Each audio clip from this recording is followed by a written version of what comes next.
Sometimes a missing person case isn't really about finding someone who's lost. It's about digging up a truth that someone is trying really hard to keep buried. And this is one of those stories. So let's just start with this. This shocking statement was made under oath. It's a deeply disturbing accusation that hints at a toxic, twisted environment. But believe it or not, that's not where our story actually begins. Now, before any of those dark secrets could even come to light, the official story was, well, it was deceptively simple. It all started with a man who was there one day and then just gone the next. All right, so let's start at the very beginning. The disappearance. In those first critical days, the truth was still just out of reach, buried under what seemed like a simple explanation. Okay, so here are the basics. On July 5th, a man named James Whitaker just vanishes from his home. And his roommate, Michael Dixon, he has a pretty simple explanation. He just says James walked off into the woods. And because James was known to go hunting for days at a time, this didn't immediately set off alarm bells for everyone. But here's where it gets weird. Look at the gap in this timeline. For 3 whole weeks, James Whitaker isn't even officially a missing person. His mom's worried, sure, but it takes the family physically showing up at that cabin to get the police involved. I mean, think about that. That's a 3-week head start for anyone who might be trying to cover their tracks.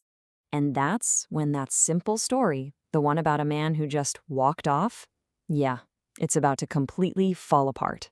And not because of the police, but because of the people who knew James best. So eventually, Michael Dixon comes up with this note. He claims it's a suicide letter he found. And it was supposed to bring closure, right? Well, it did the exact opposite.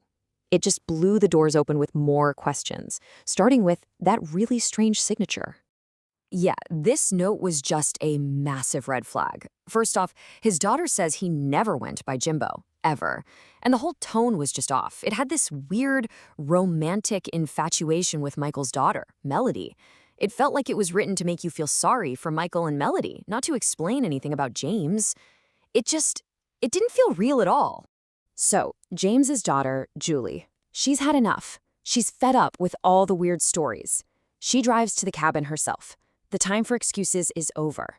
She confronts Michael face to face, and that's when his story really starts to crack. And this is just perfect. It shows you how ridiculous his lie had become. Julie starts asking about her dad's stuff, his medicine, his shotgun, his massive TV. And Michael just keeps saying, he took it with them. And Julie's final question just lays it all bare. A 56-year-old man walking into the woods carrying a 60-inch TV. Come on. The lie was completely collapsing. Okay, so with the story falling apart, law enforcement finally takes over. Michael Dixon gets arrested on an unrelated warrant, actually. And under the pressure of a police interrogation, all those lies finally give way to a confession. This is what the detective says to him. You can feel the pressure building. He's offering Michael a way out, a chance to come clean. Help me, and I help you. And you know what? It works. Michael starts talking. And this is the first version of the truth that Michael offers up. It's a classic self-defense story, right? He paints James as the aggressor, threatening him and his daughter Melody. He says there was a struggle, the gun went off by accident, and then in a total panic, he made the awful decision to burn the body. It's a tidy story, but would the evidence actually back it up? But here's the thing about Michael's confession. It was just another story, because forensic science, it was about to tell a very different one. The real secrets weren't in his words. They were scattered all over that property, and especially in the ashes. So now that Michael's confessed, investigators know exactly where to look. They start the grim task of excavating this burn pit. And what they find there is going to completely dismantle his claim of some panicked accidental killing. And this is where the whole thing just breaks wide open. First, an anthropologist finds clear marks from a power saw on the bone fragments. I mean, that is not a panicked burning. Then, they realized the kitchen crime scene had been staged to hide blood spatter. The murder weapon, not destroyed in a panic, it was hidden at his brother's house. And that 60-inch TV he said he burned? Nope, he sold it for meth. Every single piece of evidence pointed to a calculated cover-up, not panic. So what you start to see is this clear pattern of deception. Every single time a lie was exposed, he just invented a new, more elaborate lie to cover it. It became this cascade of untruths, each one designed to hide the one that came before it. So, what happens when all the lies are finally peeled back? Well, the case goes to trial. But as you'll see, even a verdict can't answer all the unsettling questions that are still hanging in the air. On the stand, Michael tells his final version of what happened.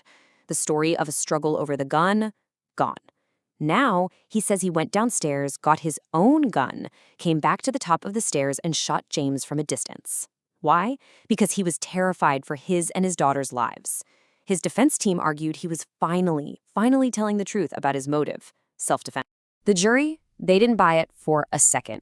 Michael Dixon was found guilty on 12 of the 13 charges, including murder. He was sentenced to 50 years to life in prison. So, justice was served. But the full truth, that felt like it was still out of reach. And that's what we're left with. The void. In a case like this, one that's just so soaked in drugs and built on lie after lie, a definitive, crystal clear truth is almost impossible to find. The only people who really know what happened are a victim who can no longer speak and two witnesses whose credibility is completely, utterly shot.